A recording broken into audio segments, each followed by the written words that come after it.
చాలామంది జీవితాల్లో అనుకోని సంఘటనలు జరుగుతాయి. యాక్సిడెంట్స్ జరుగుతాయి. కొన్ని యాక్సిడెంట్స్‌లో ఫిజికల్ యాక్సిడెంట్స్‌లో అదే విధంగా తన కళ్ళ ముందే తన తోబుట్టువులో, పేరెంట్సో, మిత్రుల్లో చనిపోవడం చూశారు. ఇలాంటి యాక్సిడెంట్స్ ఎన్నో జరుగుతాయి ఫిజికల్ యాక్సిడెంట్స్. కొంతమంది అనుకుంటారు చాలా అదృష్టవంతులం, బతికి బట్టకట్టాము. ఎంతోమంది దౌర్భాగ్యం చనిపోయారు అని బాధపడుతూనే మన వాళ్ళు మిగిలినందుకు ఆనందపడుతూ ఉంటారు. కానీ ఇలాగా ఎవరైతే సర్వైవ్ అయ్యారో వాళ్ళకి వాళ్ళలో కొంతమందికి చాలా మనోవేదన అలాగే ఉండిపోతుంది. షాక్ అలాగే ఉండిపోతుంది. కొంతకాలం అవ్వచ్చు, జీవితకాలం కావచ్చు. ఆ ట్రామా వాళ్ళకు గుర్తుండిపోతుంది. ఆ జ్ఞాపకాలు భయంకరంగా ఉంటాయి. వాళ్ళు అప్పటికైతే ఇంటికి చేరొచ్చుండొచ్చు ఆరోగ్యంగా, వాళ్ళు సేఫ్‌గా, వాళ్ళు బతికారు. కానీ మానసికంగా చాలా చాలా ఇంజ్యూర్ అయి ఉంటారు. వాళ్ళ కళ్ళ ముందే అనుకోని ప్రయాణంలో భయంకర సంఘటనలో వందల మంది చనిపోయారు. తనకు కావలసిన వాళ్ళు చనిపోయారు. తనైతే బతకచ్చు కానీ ఆ ఒక ఇన్సిడెంట్స్ ఒక ట్రామాకు గురి చేస్తుంది. ఇది ఫిజికల్‌గా జరిగేటువంటి ట్రామా. మానసికమైన ట్రామాలు చాలా ఉంటాయండి. కొంతమందికి నిజాయితీ పరుడికి ఉద్యోగం పోవడము, అవినీతికి పాల్పడిన వాడికి అవినీతి నిరోధక శాఖ అని చెప్పి ఒక పట్టుకోవడము, ఉద్యోగం పోవడము మెయిన్‌గా. లేదా నువ్వు లేనిదే నా జీవితమే లేదు అని చెప్పి భాగస్వామితో ఆలుమొగలు చాలా బాగా గడుపుతో ఏ రోగము ఏ వారెంటు లేకుండా సడన్గా ఒకళ్ళు చనిపోయినట్టయితే ఆ మిగిలి ఉన్నటువంటి స్పౌజ్, అది భర్త కావచ్చు, భార్య కావచ్చు, ఆ ఒక్క సంఘటనని, ఆ భర్తను కోల్పోవడం, ఆ భార్యను కోల్పోవడం భరించలేక మానసిక ట్రామాలోకి వెళ్ళిపోయే వాళ్ళు చాలామంది ఉంటారు. మొత్తం పోయింది, ఇంకేమీ మిగల్లేదు, నాకు చేయవలసింది ఏమీ లేదు అన్నట్టుగా అయిపోతారు. ఇక తనతో పాటే జీవితం అంతా వెళ్ళిపోయింది అనుకుంటారు. ఎన్నో జరుగుతూ ఉంటాయి. కొంతమందికి పిల్లలు ఎదిగొస్తారు, రేపో మాపో చక్కగా ఉంటారు అని చెప్పి అల్లారు ముద్దుగా పెంచుకొని వాళ్ళకి ఎంతో ముద్దుగా విద్యాభ్యాసాలు నేర్పించి వాళ్ళ భవిష్యత్తు కోసం కలలు కానీ నిరంతరం కృషి చేస్తున్నటువంటి వాళ్ళకి పిల్లలు అనుకోకుండా చనిపోయినట్టయితే ఎంత దుఃఖంగా ఉంటుంది. వాళ్ళు కన్న కలలు ఎలా పటాపంచలైపోతాయి, ఇవి డైజెస్ట్ చేసుకోలేరు. కొంతమంది పిల్లలు ఆవేశానికి గురయ్యి తల్లిదండ్రులు మర్చిపోయి సూసైడ్ చేసుకుంటూ ఉంటారు. పిల్లవాళ్ళ సూసైడ్ చూసినటువంటి తల్లిదండ్రులు ఏ పాపం ఎరగకుండా ఇంత శిక్ష వేసారేంటి మన పిల్లవాడు, లేకపోతే మన అమ్మాయి అని చెప్పి కుమిలిపోతున్న వాళ్ళు ఎంతో మంది ఉంటారు. వెళ్ళిపోయిన వాళ్ళకి పర్వాలేదేమో కానీ ఉన్న వాళ్ళకి రోజు మరణంగానే ఉంటుంది, రోజు యమ యాతనగా ఉంటుంది. ఇది పోస్ట్ ట్రామాటిక్ స్ట్రెస్ డిజార్డర్స్ అని కూడా అంటారండి. అది ఫిజికల్ ఇంజురీస్ వల్ల కావచ్చు, మానసిక ఇంజురీస్ వల్ల కావచ్చు. కొన్ని జ్ఞాపకాలు భయపెట్టే విధంగా ఉంటాయి. జరిగిపోయినటువంటి ఆ దుర్ఘటనని మళ్ళీ మళ్ళీ తలుచుకుంటుంటే, ఒకవేళ తలుచుకోకూడదు అనుకుంటున్నా కూడా మళ్ళీ మళ్ళీ ఆలోచనలకు వస్తుంటే, ఆ ఆలోచనలతో డిస్టర్బ్ అయ్యి, ఆలోచనలతో ఆందోళన చెంది, ఆ ఆలోచనలతో నిద్ర రాకుండా అయిపోయి, ఆ ఆలోచనలతో తినాలనే ఫీలింగ్ లేకుండా అయిపోయి, ఆ ఆలోచనలతో దేని మీద ఫోకస్ చేయలేకపోవడము, కాన్సన్ట్రేషన్ చేయలేకపోవడం జరుగుతున్నప్పుడు అది చాలా లాసు. ఒక ఫంక్షనల్గా ఉండేటువంటి మనిషి డిస్ఫంక్షనల్ అయ్యేటువంటి అవకాశం ఉంటుంది. ఒక చాలా బాగా పర్ఫార్మ్ అయ్యి డెడికేషన్గా చేస్తున్నటువంటి ఒక వర్కరు ఇట్లాంటివి జరిగినప్పుడు తన జీవితంలో అది చాలా ఎఫెక్ట్ అవుతారు. వాళ్ళు అంత వర్క్ ఇవ్వలేకపోతారు, అంత సర్వీస్ చేయలేకపోతారు. అది అర్థం చేసుకోలేని యజమాన్యం కానీ, మేనేజ్మెంట్ కానీ వాళ్ళని ఏ విధంగా హ్యాండిల్ చేయడం రాక రాంగర్ రబ్బింగ్ చేసేవాళ్ళు ఉంటారు. కానీ వాళ్ళని అర్థం చేసుకోవాల్సినటువంటి అవసరం ఉంటుంది. అదేవిధంగా ఇంతకుముందు బాగుండేది భార్య, ఇంతకుముందు బాగుండే వాళ్ళు భర్త ఇట్లా అయ్యారంటే వాళ్ళకి జరిగినటువంటి దుర్ఘటనలు, వాళ్ళ ఆఫీసులో కానీ, బిజినెస్లో కానీ, వాళ్ళ వ్యవహారాల్లో కానీ జరిగినటువంటి షాకు, వాళ్ళ ఆత్మవిశ్వాసం పటాపంచలైపోయింది, వాళ్ళ నమ్మకం పటాపంచలైపోయింది, వాళ్ళు అన్రెస్ట్ అయిపోయారు. కనుక ఏంటంటే వాళ్ళకి హోప్లెస్గా అయిపోతారు, చాలా డిప్రెషన్కి గురవుతారు. సర్వం కోల్పోయింది, అస్త్ర సన్యాసం చేశాము, ఇంకేమీ లేదు, ఇంకేం మిగలలేదని చెప్పి జీవోత్సవంలా బతుకుతున్నట్టుగా ఉంటుంది. ఒక నవ్వు ఉండదు, ఒక ఆనందం ఉండదు, ఒక పార్టిసిపేషన్ ఉండదు, ఏమీ ఉండదు, మొత్తం పోయినట్టు ఉంటుంది. కనుక ఇట్లా గమనించినట్టయితే ఆ తోటి కుటుంబకులు ఎవరైతే కుటుంబకులు ఉంటారో, లేకపోతే స్నేహితులు ఉంటారో, కన్సర్న్ ఉంటుందో, వాళ్ళు తప్పనిసరిగా ఆ మనిషిని సైకియాట్రిస్ట్ దగ్గరికి తీసుకెళ్ళాలి, సైకలాజికల్ కౌన్సిలర్ దగ్గరికి తీసుకెళ్ళాలి, విషయాన్ని చెప్పాలి. దీనికి కౌన్సిలింగ్ అనేది చాలా చాలా ఇంపార్టెంట్.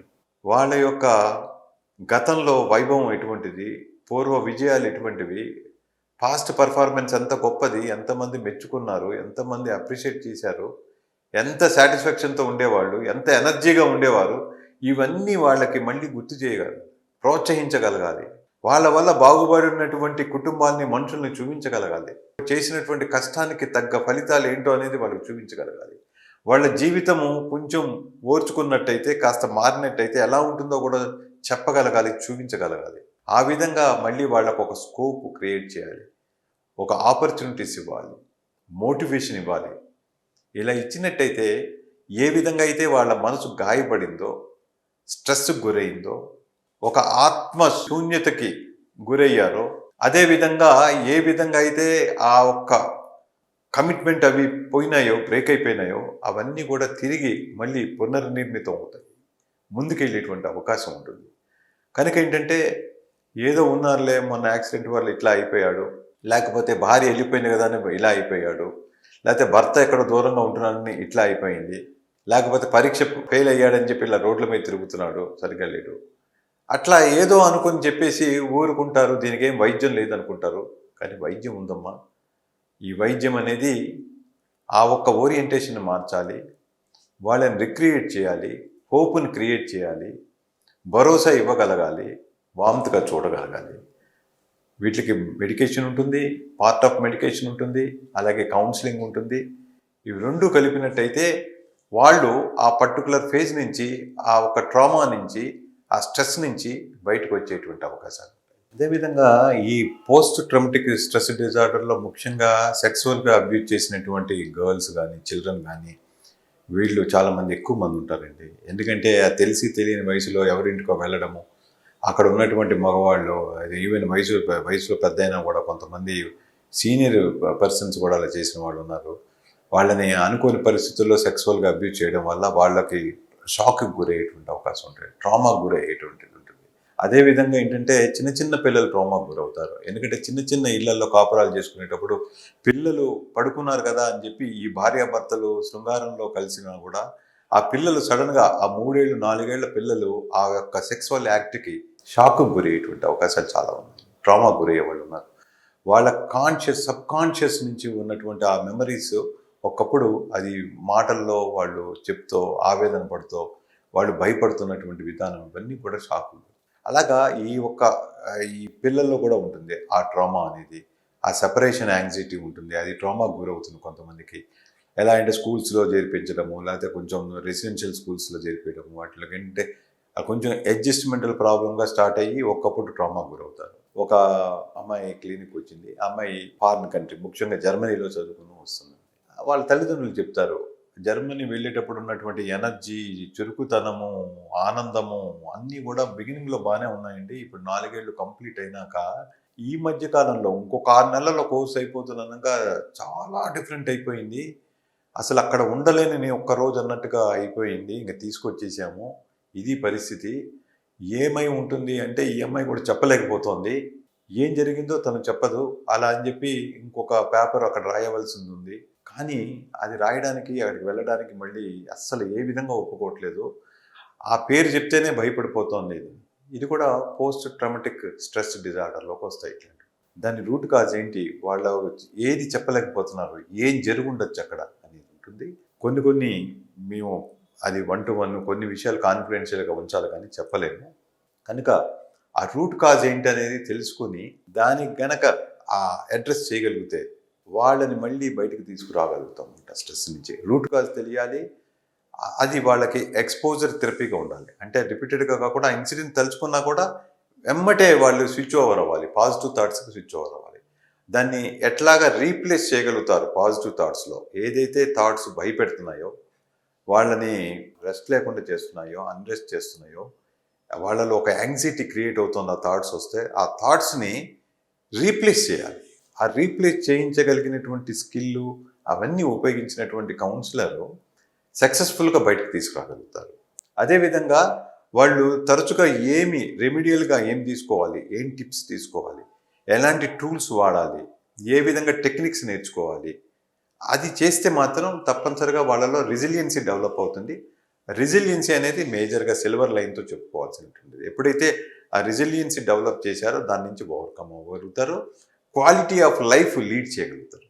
తర్వాత ఇలా చెప్పుకుంటూ వెళ్తూ ఉంటే ఇంకో కొత్త రకమైనటువంటి మానసిక రోగం అనేది తెలుస్తూ ఉంటుంది కొంతమందికి. కొత్త రకం ఏమీ కాదు, పాతదే. కానీ వాళ్ళు ఏమనుకుంటారంటే దాని యొక్క మీనింగు అది తెలియని వాళ్ళు, పరమార్థం తెలియని వాళ్ళు ఏంటంటే ఏదోలేండి ఆత్మలేవో మా అమ్మాయితో మాట్లాడుతూ ఉంటాయి, మా అబ్బాయితో మాట్లాడుతుంటే చెప్తూ ఉంటాడు, ఫ్యాన్లోంచి కూడా ఏవో మాటలు వస్తాయట, గోడల నుంచి వస్తాయంటాడండి, ఏదైనా గాలి పట్టిందా లేకపోతే దయ్యం సోకిందా అని చెప్తూ కూడా వస్తారు, భయపడుతూ ఉంటారు.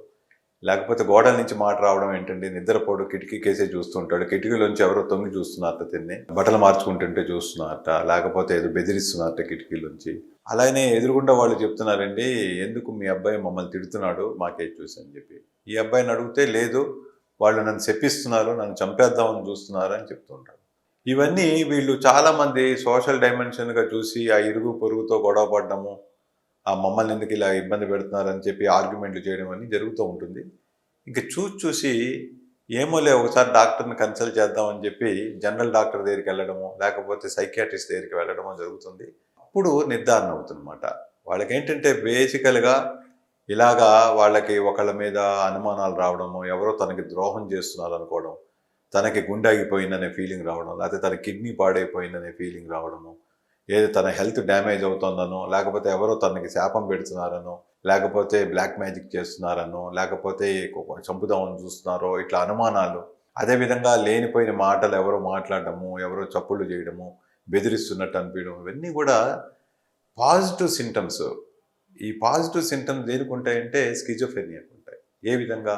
హెల్యూజినేషన్స్ అంటే ఏంటి, మాటలు సౌండ్స్ రావడము, అంటే తర్వాత వాళ్ళకి స్మెల్స్ కొన్ని రావడము, లేనిపోయిన స్మెల్స్ వస్తూ ఉంటాయి వాళ్ళకి.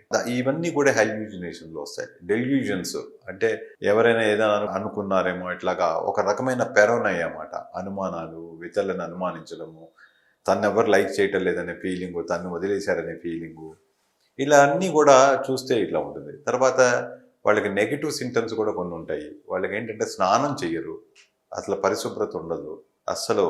తర్వాత వాళ్ళకేంటంటే కోపము, చిరాకు ఉంటుంది, ఫోకస్ ఉండదు, ఏదైనా విషయం మాట్లాడుతుంటే డిజార్గనైజ్డ్గా ఉంటుంది అన్నమాట, డిజార్గనైజ్డ్ స్పీచ్ ఉంటుంది. అలాగే ఏమి గుర్తున్నట్టుగా ఉంటారు, ఒకసారి గుర్తొస్తాయి వాళ్ళకి. ఇట్లాగా చాలా ఇవన్నీ చూసిన తర్వాత నిర్ధారించి అది ఏ రకమైనటువంటి స్కిజోఫెర్నియా అంటే అందులో రకాలు ఉంటాయి. తర్వాత ఏ మెడికేషన్ ఇచ్చినట్టయితే బాగుంటుంది, ఆ ఏజ్ వాళ్ళకి అదర్ కో ఎగ్జిస్టింగ్గా ఏదైనా ఉన్నాయో చూసి ఆ ఏజ్ గ్రూప్ని చూసి ఇస్తూ ఉంటారు. జనరల్గా మగవాళ్ళలో, అబ్బాయిల్లో అయితే ఎర్లీ ఆన్సెట్ ఉంటుంది, వాళ్ళకి 15 ఏళ్ళు దాటంగానే బయటపడేటువంటి అవకాశాలు ఉంటాయి. అలాగే లేడీస్లో ఏంటంటే 25 ఏళ్ళు, 30 ఏళ్ళు, 40 ఏళ్ళు కూడా బయటపడేటువంటి అవకాశం ఉంటుంది. ఇట్లాంటివి ఉంటే మెయిన్గా అడుగుతూ ఉంటారు, ఎందుకంటే వచ్చింది, మాకే వచ్చింది, ఇట్లా ఎందుకయింది అంటారని. మేము అడుగుతాము, వాళ్ళ జనరేషన్స్ని అడుగుతాము, వాళ్ళకి ఫాదర్ కానీ ఉందా, మదర్కి ఉందా, అమ్మమ్మకు ఉందా, నానమ్మకు ఉందా, తాతయ్యలకు ఉందా, ఇట్లా అడుగుతాం. ఎందుకంటే ఇన్ఫర్మేషన్ కోసం. మేము చాలా మటుకు పర్సెంటేజ్ చూస్తే జెనెటికల్గా ఎస్, ఇంట్లో వాళ్ళల్లో వంశంలో ఉన్నట్టయితే వీళ్ళకి ఆటోమేటిక్గా వచ్చేటువంటి అవకాశం ఉంటుంది ఇలా జెనెటికల్గా. తర్వాత ఏంటంటే వీళ్ళకి దాంతో పాటుగా ఒక స్ట్రెస్, ఒక పోటీ, లేదు నువ్వు ఎట్లాగైనా మెడిసిన్ సీట్ కొట్టేయాలి, నువ్వు ఎట్లాగైనా ఇంజనీరింగ్ సీట్ కొట్టాలి, ఐఐటికి వెళ్ళాలి, లేకపోతే నువ్వు సివిల్స్ రాయాలి, నువ్వు ఇది రాయాలి అని చెప్పి ప్రెజర్ పెట్టడం వల్ల ఆ స్ట్రెస్లో ఇవి బయటకు వచ్చేటువంటి అవకాశం కూడా. వీళ్ళకి ఏంటంటే యాక్చువల్గా ఇట్లా వంశంలో ఇట్లా ఉన్నాయి, అది ఉన్నాయని కొంచెం జాగ్రత్తలు తెలిసినప్పుడు జాగ్రత్తలు తీసుకోవాలి. వాళ్ళకి మేజర్గా ఏంటంటే మైండ్కి స్ట్రెస్ ఉండకూడదు, చక్కగా క్వాలిటీ లైఫ్ ఉండాలి చిన్నప్పటి నుంచి కూడా. ఆటపాటలు ఉండాలి, స్పోర్ట్స్ ఉండాలి, గేమ్స్ ఉండాలి, రిక్రియేషన్ ఉండాలి, ఎంగేజ్మెంట్ యాక్టివిటీస్ ఉండాలి, డ్యాన్సులు, మూవీకి వెళ్ళడము, చూడడము, ఫన్ ఉండాలి, గెట్ టుగెదర్స్ ఉండాలి, ఏది మాట్లాడినా అప్రిసియేషన్ ఉండాలి, మోటివేషన్ ఉండాలి, ఒక పద్ధతిగా చదివించగలగాలి.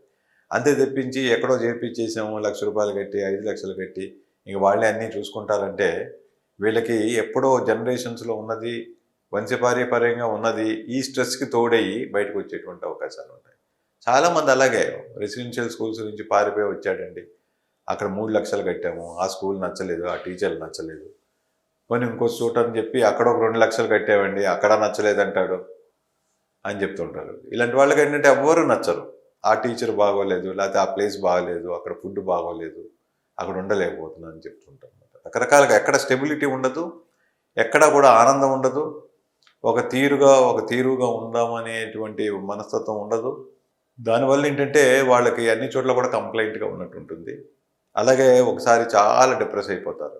వీళ్ళు కూడా ఏంటంటే కుంగిపోయినట్టుగా, డల్ అయిపోయినట్టుగా, శక్తి సామర్థ్యాలు లేనట్టుగా ఏ పని చేయలేరు సమర్థవంతంగా. అంత డిజార్గనైజ్డ్ ఉంటుంది, ఓపిక ఉండదు, లేజినెస్ అనుకుంటాము. తిడుతూ ఉంటారు ఇంట్లో వాళ్ళు. నీకు బాగా బద్ధకం ఇదైపోయింది అక్కడి నుంచి వచ్చాక అది ఇది అని చెప్పి. ఏం మాట్లాడినా కూడా అర్థం లేకుండా ఉంటుంది, మీనింగ్లెస్గా. తర్వాత ఏంటంటే వీళ్ళకి యాక్చువల్గా రియాలిటీ నుంచి బయటకు వచ్చేస్తారు. వీళ్ళంతా కూడా మిథ్యలో బతుకుతున్నారు. రియాలిటీ అనుకోరు, కన్ఫ్యూజ్ అవుతూ ఉంటారు అన్నమాట. ఈ స్కిజోఫ్రెనియా ఎఫెక్ట్ అయిన వాళ్ళకి మేజర్గా ఏంటంటే వాళ్ళకి ఆ ఏది రియాలిటీ ఏది అని తెలియకుండా కన్ఫ్యూజన్ చాలా ఇదిగా ఉంటూ ఉంటుంది. వాళ్ళు చెప్పేటువంటి ఎగ్జాంపుల్స్ కానీ వాళ్ళ మాటలు కానీ అంతా కూడా కనెక్టివ్గా ఉండదు అనమాట. అది క్లియర్గా తెలుస్తూనే ఉంటుంది చూసేవాళ్ళకి. ఏదో తెక్కో పిచ్చి వెర్రి ఇట్లా పేర్లు పెట్టి పిలుస్తూ ఉంటారు. లేకపోతే ఏ గాలి సోకిందో ఏ దయ్యం పట్టిందో కూడా అనుకుంటుంటారు తెలియని వాళ్ళు. కనుక ఇట్లా ఉన్నప్పుడు అర్థం చేసుకోవాల్సిన విషయం ఉంటుంది సొసైటీకి. ఇప్పుడు అన్నీ కూడా మాట్లాడుతున్నాం అంటే అందరికీ మెడికల్ ఫెసిలిటీ లేకపోవచ్చు, అందరికీ ఐడియా లేకపోవచ్చు, వాళ్ళు సమయానికి తీసుకుని వెళ్ళి ఆ రిలీఫ్ ఆ రెమెడీ ఇవ్వలేకపోవచ్చు, కొంతమంది కోఆపరేట్ చేయరు, కొంతమంది మూర్ఖత్వంతో ఎవరో బ్లాక్ మ్యాజిక్ చేశారు, ఎవరో చెడు పెట్టారు, లేకపోతే ఎవరో దిష్టి కొట్టారు అని చెప్పి ఏవో తాయెత్తులు కట్టిస్తుంటారు, ఏదో చేస్తుంటారు. వాస్తవానికి ఇలా మానసికంగా వచ్చినటువంటి రుగ్మత ఎంతోమంది సెలబ్రిటీస్కి ఉన్నాయి ఇలాంటి ప్రాబ్లమ్స్. వాళ్ళంతా కూడా రికవర్ అయ్యారు. కొంతమంది అయితే వాళ్ళు సక్సెస్ఫుల్ ఇంటర్వ్యూస్ కూడా ఇచ్చారు. మేము ఈ బాధతో ఉండేవాళ్ళము, ఈ ఛాలెంజెస్తో ఉండేవాళ్ళము, ఇట్లా ఇబ్బంది పెట్టాము, ఓర్పుతో నేర్పుతో బయటకు వచ్చాము, కనుక దీనికి ఒక రెమెడీ ఉంది. అలా ఇక్కడ కూడా తప్పనిసరిగా ఈ స్కిజోఫ్రెనియా అని తెలిసినాక సైకియాట్రిస్టు మెడిసిన్స్ రాయడము, పకడ్బందీగా మెడిసిన్స్ రాయడము, అదేవిధంగా కౌన్సిలింగ్ అనేది చాలా స్ట్రాంగ్గా రికమెండ్ చేస్తారు. కౌన్సిలింగ్ ఆ మోటివేషను, వాళ్ళని కంట్రోల్ చేయడము, వాళ్ళని రిక్రియేట్ చేయడము, వాళ్ళకు కొన్ని టెక్నిక్స్ ఇవ్వడము, ఇవన్నీ కూడా చాలా చాలా అవసరము. దానివల్ల ఏంటంటే వాళ్ళు ఎడ్యుకేషన్లో కానీ ఇంకో దాంట్లో కానీ ఎక్కడ వెనకబడకుండా అది కంప్లీట్ చేసుకుంటారు. వీళ్ళు చక్కగా మ్యారేజ్ చేసుకుంటారు, సెటిల్ అవుతారు, అంతా బాగానే ఉంటుంది. కానీ వీళ్ళని ఏంటంటే కొంచెం మోటివేట్ చేసుకుంటూ కంటిన్యూగా వెళ్ళవలసి ఉంటుంది అన్నమాట. టోటల్గా తగ్గిపోయింది 1 ఇయర్లో క్యూర్ అయిపోయారు అది అన్నట్టుగా ఉండదు. కాస్త అప్పుడప్పుడు సింటమ్స్ ఎక్కువగా ఉంటాయి, అప్పుడప్పుడు తగ్గుతూ ఉంటాయి. కనుక సపోర్ట్ ఎవరైతే ఇస్తారో కేర్ గివర్స్ ఉంటారో వాళ్ళు భయపడకుండా, బెదరకుండా, విసుగు విరామం లేకుండా హోప్ఫుల్గా ఉండాలి. వాళ్ళు డల్ అయిపోతే వీళ్ళు డల్ అవుతారు కాబట్టి అట్లా వాళ్ళని చక్కగా ఆ ముందుకు తీసుకొచ్చేటువంటి ప్రయత్నం చేస్తున్నాను అనమాట.